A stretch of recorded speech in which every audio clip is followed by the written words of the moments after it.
es Hugo del Águila. Conmigo vamos a ver el curso de economía. Espero verlos hasta el final. Cuenten conmigo para lo que sea. Bueno, para sus consultas, sus preguntas. Tenemos el chat general, el público que lo pueden hacer, o tenemos también el chat particular que me pueden preguntar personalmente. Acuérdense, es un ciclo que tiene sus características, no es lo mismo que presencial, así que aprovechemos al máximo, ¿sí? Aprovechemos al máximo. La intención es que sea lo más práctico posible, porque conceptos sí podemos aprender, pero la idea es que eso calce a la hora de la verdad en sus preguntas de sus exámenes, ¿verdad? La economía se vive, se respira en todos lados, y eso lo vemos en el día a día, en el tema del COVID, en el tema del empleo, en el tema de la comida, en todo. Entonces, ese es el trabajo, que estos conceptos que vamos a aprender calcen en la realidad. ¿Por qué? Porque cuando ustedes les pregunten, tengan una pregunta en alguno de los exámenes que van a tener más adelante, van a ser casos prácticos. Entonces, esa es la idea. Esto teórico, como lo manifiesto en la realidad. ¿Sí? Entonces, vamos a empezar. Hay semanas que son largas, es decir, vamos a hablar. Hay semanas mucho, hay semanas que son cortas, vamos a hablar, de repente un momento nos detenemos a conversar un poquito de algunas cosas. Hay semanas que podemos por ahí poner alguna pregunta modelo tipo examen y todo lo que se pueda, ¿sí? Todos los recursos que se pueda y que nos permita la tecnología, ¿sí? Cuenten conmigo para lo que quieran, no hay ningún problema y empecemos. Esta semana es bien amplia, chicos, ¿sí? Esta semana es muy amplia, así que vamos a tratar de hacer lo más general, pero específicos posible, ¿sí? Así que presten atención y si hay algo que no me capten, no hay ningún problema. Por ahí me escriben. Obviamente voy a ver, pero también voy a continuar, ¿verdad? Tratémonos de centrarnos en los conceptos de esta semana. Sé que de repente hay conceptos muy generales, pero tratemos de centrarnos en esta semana. Hay algunos que me hacen de otras semanas. Tratémonos en esta semana. Listo, chicos, empecemos. Buenos días a todos nuevamente. Mi nombre es Hugo del Águila y conmigo vamos a hacer el curso de economía. Entonces, empecemos. Vamos con el primer punto, la etimología. La etimología es la raíz de un vocablo. ¿Sí? La raíz de un vocablo. En el caso de nosotros, la palabra economía es un vocablo compuesto. Procede de palabras de la época griega, de dos palabras, oikos, casa, hogar, hacienda, y nomos, gobernar o administrar. Si unimos, nos sale la palabra oeconomía, que viene a ser la administración de los recursos que se necesitan en un hogar, en una vivienda. ¿Qué se necesita? Alimentación, vestido, fuego, todos esos recursos son necesarios para que las familias, de alguna manera, puedan valerse y satisfacer sus necesidades. Estos son los primeros inicios de definir lo que es el concepto de economía, ¿sí? Lo que es el concepto de economía. Ahora, un paréntesis. Vamos a hablar dentro de un momento lo que son pensadores económicos. Vamos a ver desde la etapa clásica y vamos hasta la etapa medieval. Hasta la etapa medieval, el concepto de economía como economía no existía. La economía es una ciencia moderna, es una ciencia casi actual, 1900 para adelante. Es decir, lo que vamos a estudiar son determinados pensamientos de personas que calzan con conceptos económicos, ¿sí? Con conceptos económicos. Así que si estudiamos a los clásicos, estudiamos a los medievales, no estamos hablando de economía como tal, pero sí estamos hablando de ciertos conceptos que calzan con conceptos de economías en la actualidad y que de alguna manera han sido base para lo que tenemos como definiciones en la actualidad, ¿sí? Evolución del pensamiento económico, exactamente. Vamos con la definición de economía. Ciencia social. La economía estudia las necesidades de las personas. Las personas necesitan trabajar. Las personas necesitan esta vacuna para curarse. Las empresas funcionan en base a personas que necesitan recibir un ingreso y gracias a ese ingreso pueden satisfacer sus necesidades, ¿sí? Si ustedes ven eh, las carreras que tiene San Marcos, economía está dentro de humanidades, nunca dentro de ciencias. Estudia la forma como se administran los recursos escasos. Es escaso el agua, es escaso la tierra, es escaso los alimentos, son escasos las vacunas. La gente necesita alimentarse, la gente necesita vacunarse, la gente necesita una vivienda, la gente necesita transporte. Entonces la pregunta que se hace en la economía es, ¿cómo hago que es para que esto que es escaso alcance para la mayor cantidad de población? Y esa es la chamba de la economía, hacer que estos recursos generen más para poder satisfacer la mayor cantidad de necesidades. Dentro del objeto de estudio de la economía tenemos dos actividades principalmente. La producción, es decir, la elaboración de bienes y servicios. Y esto responde a dos preguntas, ¿qué producir y cómo producir?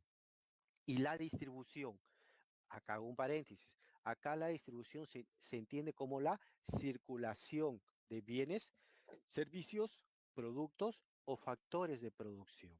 ¿Sí? Entonces, acá responde a dos preguntas, ¿a qué vender o cómo vender? Les hago una pregunta a ustedes. ¿Esto llamado COVID tiene que ver algo con la economía? ¿Tendría que ver algo con la economía el COVID-21? Chicos, a los 53 que están acá. ¿Esto llamado COVID Sí, porque el COVID afecta a lo social, es decir, a la población. Entonces, ¿cuál ha sido el rollo asistencial de todos los países y de todos los laboratorios durante todo este tiempo? ¿Qué producir? Oye, tenemos algo llamado COVID. ¿Cómo vamos a combatirlo? ¿Qué producimos? Una vacuna. Ahora, lo siguiente que se preguntaron, ¿cómo producimos? Si se dan cuenta, ahí tenemos Pfizer, ahí tenemos Moderna, ahí tenemos diferentes laboratorios que tienen sus procesos de producción, tienen sus insumos, ¿cómo producirlos? Ahora, ¿qué es lo que se está planteando a nivel mundial? Ya hay ciertos laboratorios que tienen vacunas. ¿Qué es lo que se está planteando a nivel mundial? ¿Cómo diablos movemos todo eso? Tenemos una vacuna de Pfizer que es a menos 70 grados. ¿Cómo hacemos toda la logística de transporte para llevar esa vacuna que está producida de un lugar a otro lugar? ¿Y a quién vendemos? Países ricos, países pobres. ¿Y cómo lo vendemos? Lo vendemos a contado, lo vendemos al crédito, lo vendemos directamente de gobierno a gobierno o de gobierno a alguna institución X. Si se dan cuenta, ahí está la economía. Y eso lo podemos calzar a cualquier realidad desde el aspecto económico. ¿Sí? Listo, chicos, vamos. La finalidad. ¿Cuál es la finalidad de la economía? Estudiar la realidad. ¿Sí? Estudiar la realidad, estudiar lo que está pasando. ¿Por qué es importante estudiar lo que está pasando? Porque si yo estudio lo que pasa, comprendo la realidad. Y al comprender la realidad, yo puedo tomar acción sobre ella. ¿Sí? Acción sobre ella. Al estudiar yo la realidad, voy a descubrir lo que se llama los fenómenos económicos. ¿Qué fenómenos económicos conocemos, chicos? A ver, ¿qué fenómenos económicos conocemos dentro de lo que ustedes por ahí han escuchado? ¿Qué creen por ahí? Inflación, deflación, recesión, contracción, auge, todo eso. ¿Por qué es importante? Porque si yo analizo la realidad, veo que los precios suben constantemente, tienen una tendencia al alza, automáticamente concluyo que eso es inflación. Y al yo saber que estoy en un proceso inflacionario, yo ya sé qué es la inflación y también sé qué acciones tomar para combatirlo. Por eso es importante. Una cosa es que me pase la realidad y no saber lo que me está pasando, y otra cosa es saber lo que me está pasando y sobre eso tomar medidas al respecto. A lo largo de la historia, se la economía ha hecho eso, ha comenzado a estudiar la realidad y ha comenzado a definir los fenómenos económicos. Mira, esto se llama depresión, esto se llama recesión, esto se llama inflación, esto se llama auge, ¿sí? Listo, chicos. ¿Por qué? ¿Por qué es importante eso? Porque a la larga, ¿qué es lo que buscamos? El bienestar de la población. Si yo sé que estamos en inflación, yo sé que los precios están subiendo, yo sé que la gente está comprando menos, por ende, hay un menor grado de satisfacción de necesidades. ¿Y qué es lo que yo busco? ¿Un mayor o menor grado? Un mayor grado. Entonces tomo las medidas al respecto para combatir y contrarrestar esa situación. ¿Y cómo se analiza la economía? Desde dos perspectivas, desde el inductivo y deductivo. Deductivo, analizo lo particular y concluyo en algo general. Y deductivo, analizo algo general y concluyo en algo particular. Vamos con dos ejemplos. El primero, inductivo. Me voy a comprar pan. Mis 20 céntimos ya no me alcanza para un pan. Ahora el pan está 30 céntimos. Si eso se mantiene en el tiempo, ¿qué es lo que voy a concluir? Que el precio del pan está subiendo. Pero si eso se expande a los demás productos, ya no solo el precio del pan ha subido, sino el precio del pan, la leche, el azúcar, el camote, la papa, la salud, el transporte. ¿Y eso cómo se llama? Inflación. Concluyo que la subida del precio del pan, la subida del precio del arroz, la subida del precio de la leche me está llevando a algo general llamado inflación. Esto llamado inflación afecta a todo el país. ¿Sí? Listo. Vamos de lo general a lo particular. Acá tenemos esto de acá. A ver, ¿quién me dice qué es esto? ¿Quién me dice qué es esto? ¿Cómo se llama? ¿Quién me dice qué es esto? Al revés, Andrea, al revés, lo contrario.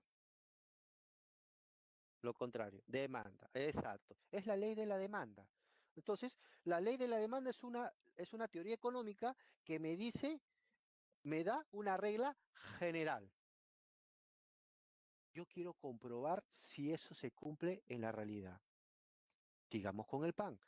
Me dice, si el precio del pan sube, la cantidad demandada del pan baja. ¿Qué hago? Me voy a la panadería y verifico si realmente se cumple. Y me doy cuenta que la gente ahora con su dinero compra menos pan. He partido de algo general y he concluido que esa ley sí se cumple de manera particular. Listo, chicos. ¿Sí? Sigamos. Vamos con la edad antigua. Y tenemos a nuestro amigo Platón. ¿Sí? Tenemos a nuestro amigo Platón. Ac- Vamos con el contexto. ¿Cuál es el contexto? Estamos hablando de una zona geográfica, Grecia, que está compuesta por un montón o por varias polis, es decir, ciudades-estados. Estos individuos comparten temas sanguíneos, ¿verdad? Temas sanguíneos, temas genéticos, pero son independientes. ¿Sí? No hay el concepto de país, no hay el concepto de nación, pero sí hay el concepto de un grupo de personas que se reúnen para desarrollar conjuntamente actividades en un mismo espacio. Y en ese mismo espacio comienzan a generarse diferentes relaciones, intercambios y actividades y saberes. Entonces, nuestro amigo Platón plantea lo que se llama el estado ideal, es decir, la forma como se debe gobernar, administrar estas ciudades. Y él plantea que todo estado se debe basar en dos actividades. Una es la división del trabajo, es decir, determinar qué hace cada persona. Y él determina lo siguiente. En toda polis debe haber tres grupos, es decir, tres grupos que tengan cada uno una actividad específica. En el primero están los artesanos, es decir, lo que hacen de todo, ¿verdad? El campo, la agricultura, puentes, etc., caminos, etc. Luego están los guerreros, defensa. Y luego están los gobernantes, gobernar, liderar, administrar las polis. Ya tengo la división del trabajo. Y si cada uno hace lo que debe hacer, ¿qué es lo que va a pasar en el tiempo? Nos vamos a especializar, es decir, vamos a hacer mejor las cosas. y la división del trabajo y la eficiencia en una polis que genera eficiencia. Es decir, una ciudad o sus habitantes hagan lo que tengan que hacer, logren un bienestar general para todos. Ahora, otro concepto que implanta, trata de definir, no lo define, chicos, sí, no lo define, pero en sus escritos filosóficos de Platón es el tema del comunismo. No habla sobre comunismo, pero vierte ciertos conceptos que tienen que ver con el comunismo, que luego posteriormente nuestro amigo Marx lo plantea y lo define. En qué me baso esto? Básicamente lo que plantea nuestro amigo Platón es que el gobernante debe administrar los recursos, es decir, es el que administra y da a cada quien lo que le corresponde. ¿Sí? Yo soy el que centro el poder, yo soy el que centro los recursos y yo doy a cada quien los recursos, ¿sí? Y acá comenzamos a tener un concepto nuevo llamado propiedad privada, ¿sí? Un concepto nuevo llamado propiedad privada. Entonces, ya tenemos que el gobernante es el que debe dar a cada quien lo que le corresponde. La pregunta es, ¿quién es el que debe recibir esos recursos? Y Platón dice únicamente los artesanos, los de este nivel. Los gobernantes y los guerreros no deben poseer bienes, no deben poseer dinero, no deben poseer propiedad privada. ¿Por qué? Porque el poder más el dinero, ¿a qué llama, chicos? El poder más el dinero más la propiedad privada, ¿a qué llama? ¿A qué llama? Sean sinceros, corrupción. Miren, en esa época este señor ya pensaba eso. 2020, no hemos cambiado nada. ¿Sí? No hemos cambiado nada. Eh, Él también habla sobre conceptos de lucro e interés. El interés es necesario, pero ¿cuál es el problema? El problema es que la gente cobra en demasía. Es decir, si yo tengo que cobrarte algo, te cobro, pero te sangro hasta no más, pues. Y eso se produce en la vía real, ¿o no? Tú te vas a Ripley, compras tu polito, compras tu chorcito, compras tu pantaloncito, pasas tu tarjeta a 20 cuotas y tú contento estás. Les pregunto a ustedes, al final, ¿pagaste un polo o cuántos polos has pagado? Te está cobrando interés. Te está cobrando interés Ripley porque es válido. Pero Ripley, al final, cuantas más cuotas tú fracciones, mayor es el pago. Al final, repete, si sumas todo, estás pagando todo un ropero, ¿verdad? Eso es usura. Y eso condena a nuestro amigo Platón. Vamos con el siguiente. Tenemos a nuestro amigo Aristóteles, discípulo de Platón. Él no acepta la concesión de estado ideal de nuestro amigo Platón. ¿Cuál es el estado ideal de Platón? Únicamente deben poseer bienes los artesanos. Pla- Aristóteles está en contra de eso. Para él, todos deben poseer propiedad privada. Si yo, gracias a mi esfuerzo, gracias al desarrollo de mis virtudes, he podido conseguir propiedades, bienes, tierras, inmuebles, eso era provechoso, ¿sí? Eso era provechoso. ¿Por qué? Porque mi bienestar mío más la suma del bienestar de los demás, ¿qué va a lograr? El desarrollo y el progreso de la polis. ¿A qué concepto de qué escuela económica suena esto? A ver, chicos, ¿a qué escuela económica suena esto? ¿A qué les suena? ¿Qué escuela económica les suena? Todos deben conseguir lo que puedan. La suma del progreso de todos, liberal, exacto, liberal, escuela clásica. Pero no está hablando sobre la escuela clásica, pero sin querer ya está dando ciertos conceptos de lo que posteriormente Adam Smith va a plantear como la escuela clásica. Él plantea, Aristóteles también, que el gobierno, o sea, que el Estado debe ser administrado por el más responsable, erudito y sabio, es decir, los filósofos, porque es importante conservar la paz y la estabilidad. ¿Sí? También está en contra, no está en contra del interés, sino está en contra del cobro excesivo, ¿sí? El cobro excesivo de lo que es el interés. Sigamos. Vamos con la Edad Media. Hablamos de un concepto llamado el feudalismo. ¿Cuál es el contexto? Tenemos a alguien que es el que posee y es dueño de todo. ¿Cómo se llama ese señor? El rey. El rey es dueño de todo. Todo es propiedad legal de él. Yo soy el rey, tengo propiedades, tengo tierras, tengo castillos, tengo recursos. ¿Y, ¿y qué hago? Le doy esos recursos, esas propiedades a los nobles y al clero para que lo administren, para que lo exploten y me den cierta compensación monetaria. ¿Qué hacen los nobles y cleros? Subarriendan esto de acá a los campesinos, ¿sí? A los campesinos, que eran básicamente los que trabajaban, ¿verdad? A cambio de protección y cierta retribución monetaria, ¿verdad? Cierta munición. ¿Qué otro contexto se trabajaba ahí? El rey tenía casi el mismo nivel que la iglesia, ¿verdad? Había básicamente, se compartía el poder en esa época. Ahora, tenemos al señor feudal que vive en castillos, tenemos al rey que vive en castillos, alrededor de los castillos que comienzan a formarse complejos habitacionales. La gente comienza a vivir en feudos, ¿verdad? Por eso se llama feudal.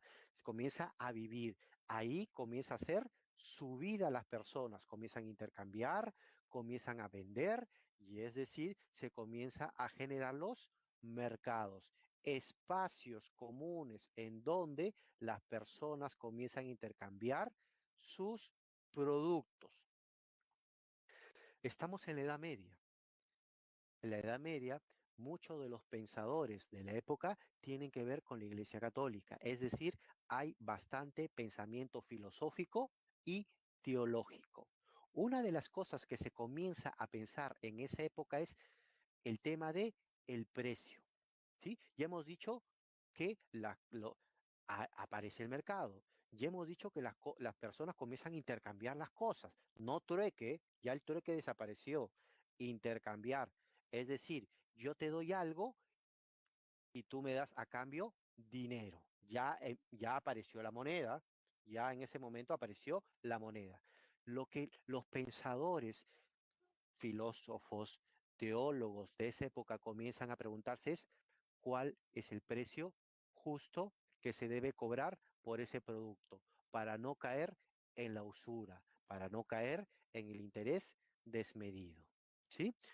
En esa época se condena la usura y el interés, ¿verdad? Si es necesario, pero si tú cobras en demasía, te aprovechas tú, perjudicas al otro. Acuérdate, estamos hablando del amor al prójimo, estamos hablando del bien general versus el bien individual. ¿Cuál debe primar? El bien general y colectivo. Uno de los pensadores de esa época es nuestro amigo Tomás de Aquino. Y él comienza a plantearse esa pregunta: ¿cuál es el precio o valor justo de los productos en ese intercambio? ¿Cómo se llama eso? La teoría del valor, que se trata en la escuela clásica, que se trata en la escuela marxista, que se trata en la escuela neoclásica, pero ya comienza a tratarse ese tema, no como teoría del valor, ¿sí? No como teoría del valor, pero sí comienza a preguntarse, oye, ¿cuál es el precio real que se debe comprar debe pagar por algo? Y hace un simple análisis. El precio no debe ser barato porque si no sería injusto, iría en contra del productor. Ni puede ser muy alto porque sería ilícito, iría en contra de aquel que quiere ese producto. Entonces, él llega a la conclusión que el precio debe ser una estimación, ¿sí? Estimación entre el que compra y el que vende. Léame esto de acá, ¿sí? Léame esto de acá. Y yo les pregunto lo siguiente, ¿a qué escuela económica más o menos se va pareciendo lo que está tratando de plantear Tomás de Aquino? A ver, chicos, ¿a qué escuela económica? ¿Qué creen ustedes? ¿Por qué estoy tratando de hacer estos paralelos? Para que se vean por qué tomamos estos pensadores. No, no, neoclásica. ¿Por qué? El precio es una estimación entre el que compra y el que vende. Es decir, en el mercado se determina el precio de compra y venta. Esa es la ley de la oferta y la demanda. ¿Dónde se ve eso? En la escuela neoclásica. La ley de la oferta y la demanda, no definió la teoría del valor, pero sí ya comenzaba a pensar, a razonar sobre esos conceptos. Es importante este señor, ¿verdad? Por eso es importante este mercantilismo. ¿Dónde se desarrolla? Se desarrolla en Europa. ¿Cuál es el contexto? Tenemos Alemania, tenemos Inglaterra, tenemos España, tenemos Portugal. ¿Qué tenían en el mundo? Colonias. ¿Dónde habían colonias? En todo el mundo. En Asia, en África y en América. ¿Qué recursos? Les pregunto a ustedes, chicos, ¿cuál era el costo de esos recursos para esos países ricos? ¿Cuál era el costo? ¿Cuánto le costaba a España sacar oro, sacar plata, sacar indios, sacar madera del Perú, de Tahuantinsuyo, porque no había el Perú? ¿Cuánto les costaba? ¿Cuánto costaba? Ese era el contexto. Había abundancia de recursos. ¿Cuánto costaba? Cero, pues. Cero. Entonces, bajo ese contexto, se comienzan a desarrollar dos actividades importantes, la producción y el comercio. Oye, tengo recursos hasta por gusto, manufacturemos esos recursos y luego vendamos. Y es en ese proceso que los pensadores comienzan a preguntarse, ok, yo como país, ¿cómo genero riqueza? Yo como país, ¿cómo genero riqueza? Y llegan a la conclusión que un país es rico y poderoso cuanto más atesore metales preciosos, es decir, oro y plata. Los barcos españoles, ingleses, portugueses, ¿qué tenían en sus bóvedas? Cantidades de oro y plata. País que tuviese más oro y plata, país más rico en el mundo. Y esa es la conclusión. Ahora, pero ¿cuál de estas dos actividades me va a permitir generar y obtener oro y plata? El comercio. ¿Por qué? Porque yo vendo un producto y a cambio ¿qué recibo? Oro y plata, ¿sí? Monedas de oro y plata. Dos características de esa época de los gobiernos. Intervencionismo. ¿Qué significa eso? Significa que yo me meto en todo. Yo decido qué actividad económica se hace. Yo decido a quién apoyarle. Yo decido a quién quitarle las cosas. Un ejemplo, cuando Cristóbal Colón se perdió, ¿a quién le pidió plata y recursos para venir supuestamente a buscar especies por otra ruta? ¿A quién le pidió plata?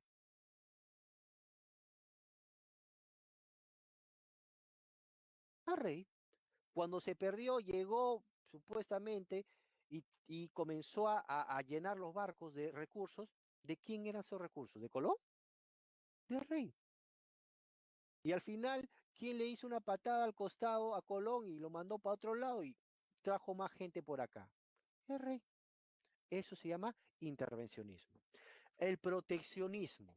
¿Qué significa el proteccionismo? Yo defiendo mi país, yo defiendo mis productores, yo defiendo mi industria, ¿sí? Sobre la foránea.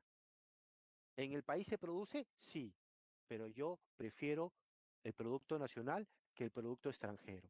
Y eso se aplica en la vida real. Donald Trump y nuestro amigo presidente de China. Hubo un problema, ¿se acuerdan? Un problema de comercio. ¿Sobre qué producto? A ver, ¿sobre qué producto fue, chicos? A ver, ¿sobre qué producto?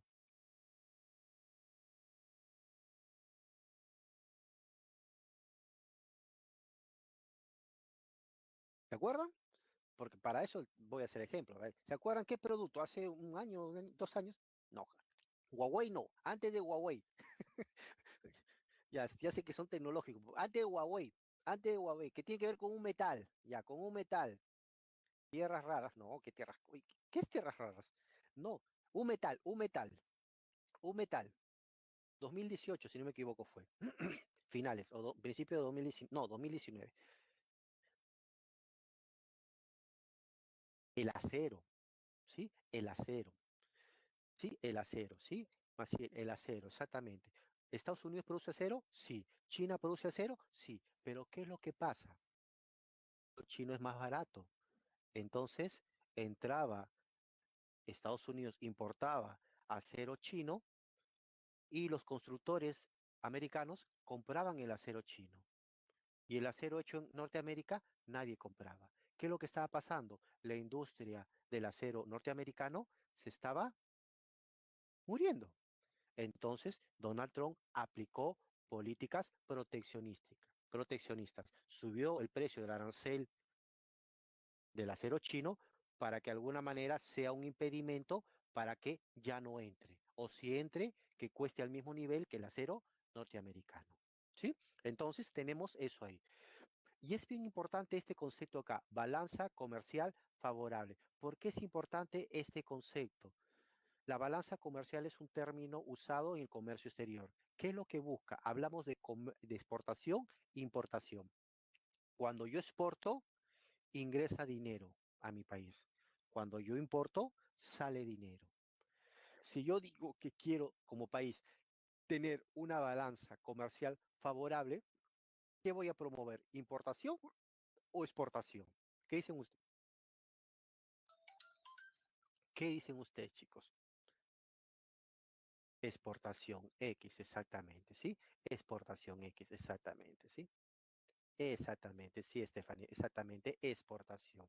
Por eso, todo lo que se puede hacer para impedir que los productos de afuera ingresen.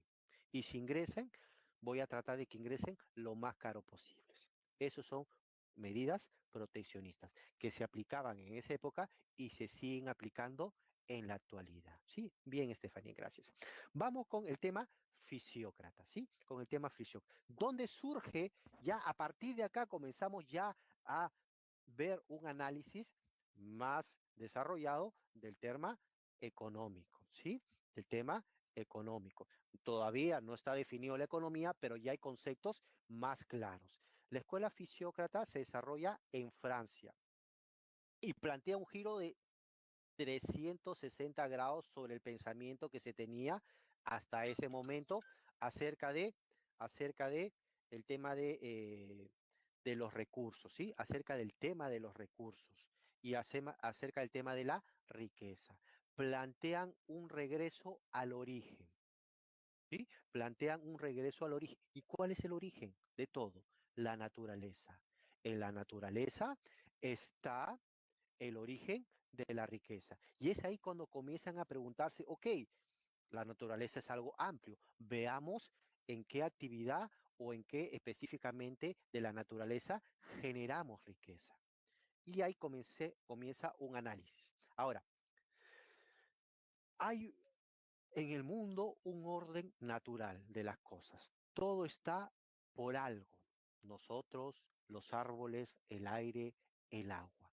Entonces, si hay una ley natural que gobierna todo, el ser humano no debe interrumpir ese círculo o ese circuito natural, que el ser humano también lo tiene. Por eso hay una frase que dice, dejar hacer, dejar pasar. Es decir, yo como gobierno debo dejar que las personas, que los negocios, que las manufacturas actúen de la manera más libre para que de esta manera logren desarrollarse y se logre conseguir el bienestar de todos. ¿A qué suena esto? ¿A qué suena esto? ¿A qué le suena esto de acá que he dicho? ¿A qué escuela del pensamiento le suena eso? Hay que dejar que todos hagan lo que deben hacer. Yo como gobierno no me debo meter. ¿A qué suena eso? ¿A qué le suena? ¿A qué escuela del pensamiento le suena eso, chicos? liberal, es decir, clásica. Por eso se dice que la escuela fisiócrata comienza a sentar las bases de lo que posteriormente va a ser la escuela clásica. Entonces, los fisiócratas rechazan el mercantilismo, rechazan que el Estado se meta en todo, rechazan el proteccionismo. Y en ese análisis del origen de la riqueza, se dan cuenta que la riqueza se origina en la tierra. Vamos con este análisis que tenemos acá. La tierra produce alimentos para criar ganado y para vivir y comercializar. Esto lo vendo, pero el ganado lo engordo y después lo vendo. ¿Y qué voy a obtener en ambos? Dinero. Y el dinero sirve para pagar a las personas, sirve para comprar cosas, sirve para que las manufacturas produzcan. Entonces, toda riqueza sale de la tierra. ¿Y qué actividad se encarga de explotar la tierra? La agricultura. Por eso, para los fisiócratas, los gobiernos deben enfocarse en el desarrollo de la agricultura. Importante en esa época es Kesnay.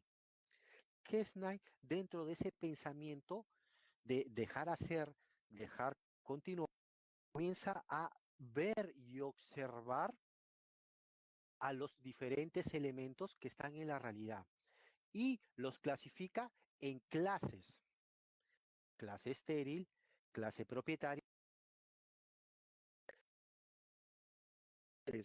La clase propietaria son los terratenientes, es decir, los que son dueños de los medios de producción de la tierra, y la clase estéril son los fabricantes y los comerciantes. ¿Y qué se da cuenta él? Que los recursos, es decir, el agua, la tierra, los productos, van de mano en mano, y el dinero también va de mano en mano. Y él se da cuenta que hay un flujo de dinero. Este concepto posteriormente lo vamos a ver, creo que la semana 2, en la semana 3, ¿bajo qué concepto? A ver, ¿qué concepto? Se llama flujo. Se llama flujo. ¿Se acuerdan? Flujo circular de la economía. No está hablando del flujo circular de la economía, pero se ha dado cuenta de que las cosas circulan constantemente y de manera cíclica. Lo llama tabla económica, pero posteriormente lo vamos a llamar flujo circular de la economía. Vamos a la diapositiva anterior. Ay, ay, ¿esta, Jocelyn? ¿O esta?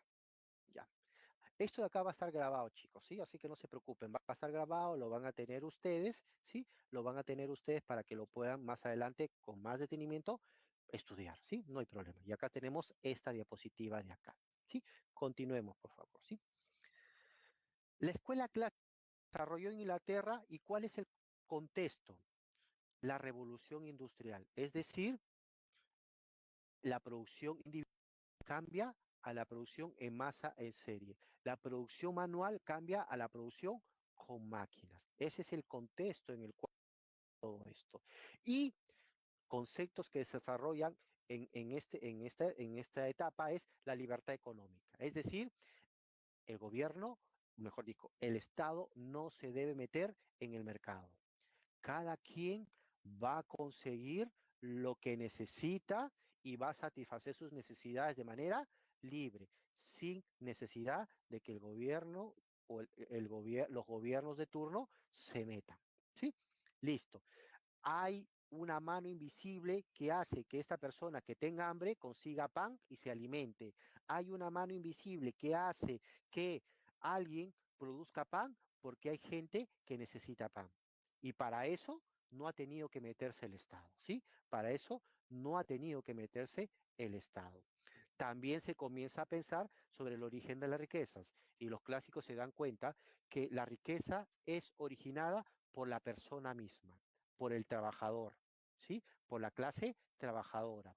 Aquel trabajador que está regido bajo estos conceptos: división de trabajo y especialización. Si se dan cuenta, rescatan dos conceptos de Platón. Ahora, pero no cualquier trabajo, el trabajo de una persona especializada, capacitada, y no en cualquier actividad económica, sino específicamente en las actividades de manufactura, en el sector industrial, ¿sí? En el sector industrial. Y acá vamos a tener a dos señores, Adam Smith y David Ricardo como personajes de la época. ¿Sí? Sigamos avanzando, chicos.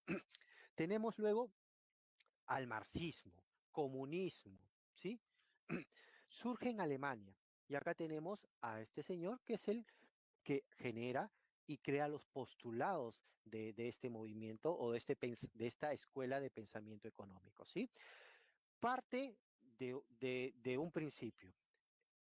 eh, El libre mercado, hasta ese momento, lo que ha generado en el mundo es desigualdad. El libre mercado lo que ha generado es la abundancia de la propiedad privada, la acumulación de unos pocos de propiedad privada. Pocos tienen mucho y muchos tienen casi nada. Y esta realidad hay que cambiarla. Y él plantea lo que se llama la revolución. ¿Sí? La revolución, lo que tanto se llama la revolución, ¿sí? La revolución. Rechaza el individualismo. ¿Por qué? Porque si yo me voy al mercado y busco lo mío, ¿qué va a pasar? Voy a pisar, voy a ir y pisar a cualquiera. A mí no me importa los demás. A mí me importa yo. Solo me importa mi persona. Lo demás no vale. Y él se da cuenta que esa realidad, al final de cuentas, crea conflictos, crea desigualdad y él promueve un cambio en donde el gobierno sea dueño de todo, el gobierno centralice todo y el gobierno dé a cada quien lo que le corresponde de manera equitativa, ¿sí? De manera equitativa. Y analiza al trabajador como pieza fundamental de la riqueza. Y se da cuenta de que hay algo adicional que no se le paga al trabajador. ¿Sí? Hay algo adicional que no se le paga al trabajador y que sirve para enriquecer al capitalista. Eso se llama plusvalía, ¿sí? Eso se llama plusvalía. Y eso existe y seguirá existiendo, ¿verdad? Imagínense, yo vendo, a mí me pagan 1.500 soles, por ejemplo, y me estoy en ventas, ¿sí? Estoy en ventas, pero vendo 10.000 soles y a fin de mes me pagan 1.500 soles. Hay una diferencia, ¿verdad? Hay una diferencia. Esa diferencia entre lo que yo produzco realmente y lo que me pagan se llama plusvalía. ¿Y a dónde va eso? Al bolsillo del capitalista. Y lo que plantea nuestro amigo Marx es que eso debe cambiar.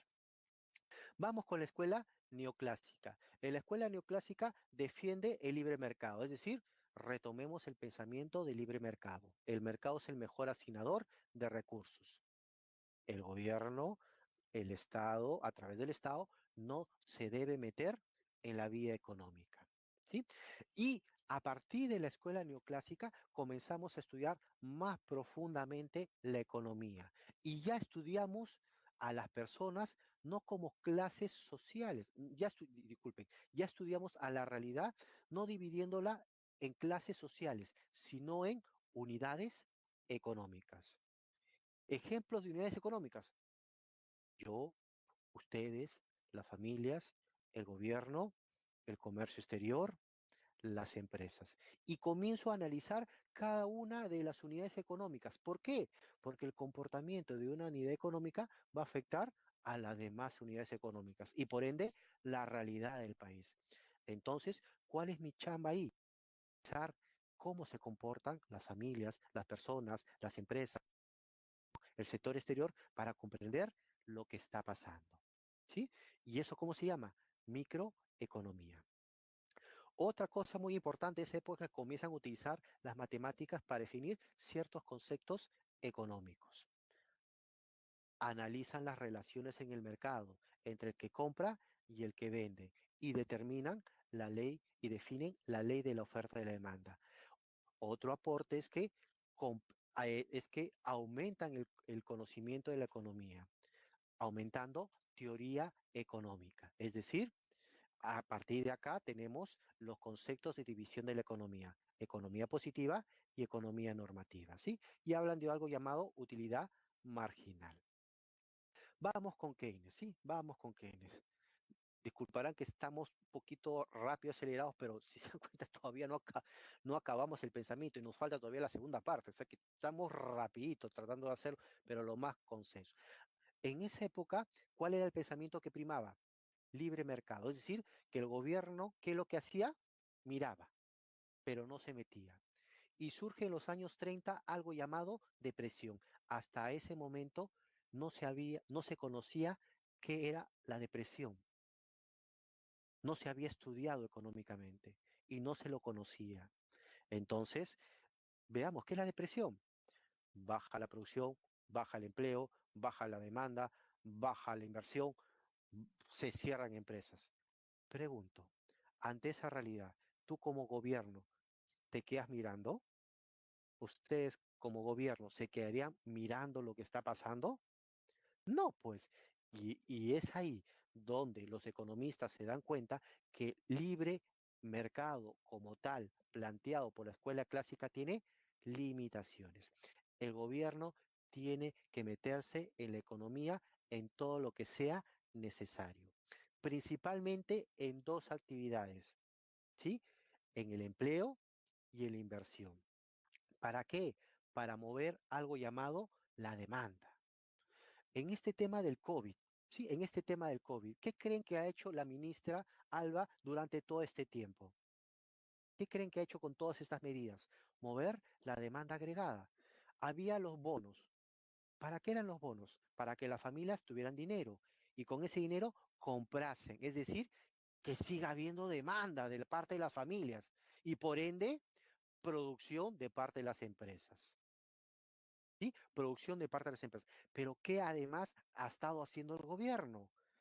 Moviendo la inversión pública en infraestructuras, en obras públicas. Es decir, si hay inversión y si hay demanda, pues definitivamente va a haber empleo y toda la economía se va a mover. ¿Sí? Toda la economía se va a mover. Continuemos, chicos. La escuela monetarista nos, nos lleva a los años 60 y 70.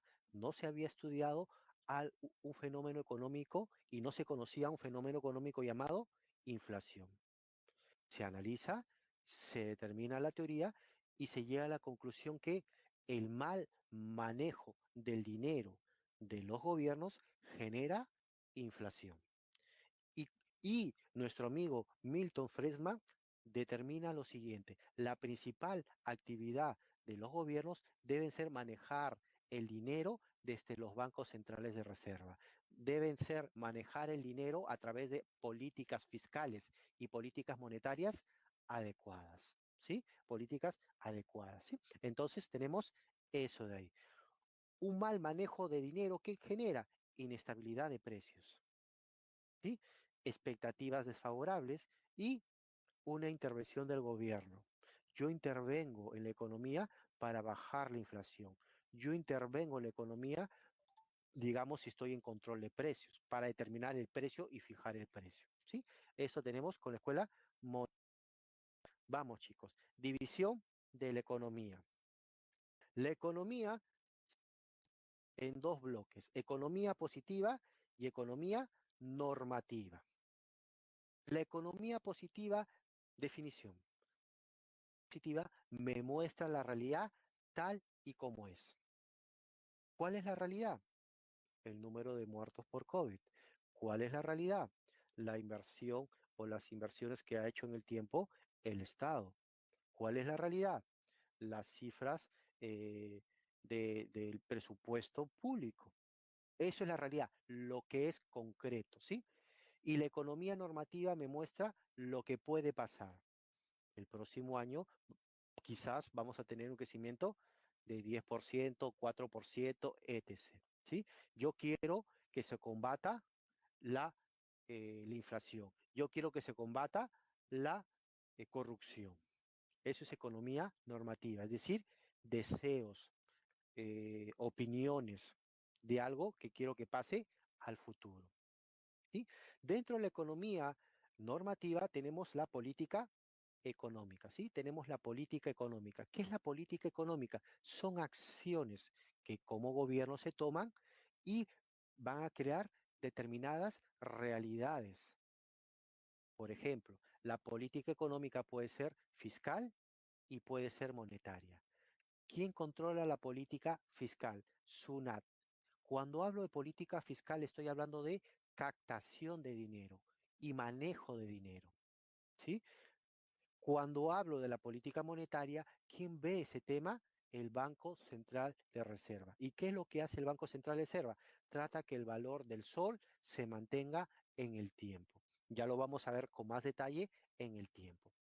La economía positiva me dice lo que está pasando, lo que es real. Ahora, todo parte de un análisis de la realidad. Ok, ¿yo cómo sé que el precio ha subido? Porque día a día he recolectado información y he concluido que el precio ha subido. ¿Cómo se llama eso? Economía descriptiva. La economía descriptiva me permite captar datos de la realidad para llegar a una conclusión. ¿Y la teoría económica qué cosa es? Los conceptos que yo tengo de la economía, conceptos de inflación, conceptos de recesión, conceptos de depresión. Cuando yo estudio a esa persona que está comprando pan, estoy dentro de la microeconomía. Cuando yo estudio el consumo del pan a nivel de Perú, estoy estudiando bajo el concepto de macroeconomía, ¿sí? Bajo el concepto de macroeconomía. Sigamos, chicos. Los problemas económicos, ya lo vimos de alguna manera en la primera separata. Tenemos una disyuntiva. Por un lado tenemos recursos escasos y por el otro lado tenemos necesidades ilimitadas. Y hay un problema que surge. ¿Cómo hago para que todo eso que es escaso, alcance para la mayor cantidad de población, alcance para satisfacer la mayor cantidad de necesidades? Y acá se plantean tres preguntas elementales: ¿qué producir? ¿Cómo producir? ¿Y para quién producir? Que básicamente parte y es el inicio de todo el pensamiento económico. ¿Qué producir? Vacunas, porque la gente se está muriendo. ¿Cómo producir? Cada laboratorio ha fabricado, diseñado sus propios procedimientos de producción, bajo molécula, con el virus, sin el virus, de manera artificial. ¿Y para quién producir? Para adultos mayores, para personas mayores de 16 años para adelante. ¿Sí? Eso es básicamente las preguntas del tema de los problemas económicos. Cuando hablamos de sistemas económicos, estamos hablando de la forma como se maneja la economía en cada país. ¿Sí? Estamos hablando de eso. ¿Cómo se maneja en cada país? Resumiendo esto, este cuadrito les va a ayudar, chicos, ¿sí? Estoy yendo un poquito más allá de la información que tienen ustedes, pero les va a ayudar mucho. A ver, ¿cuál es la realidad del mundo? ¿Existe economías de mercado? Cuando hablo de economías de mercado, estoy hablando de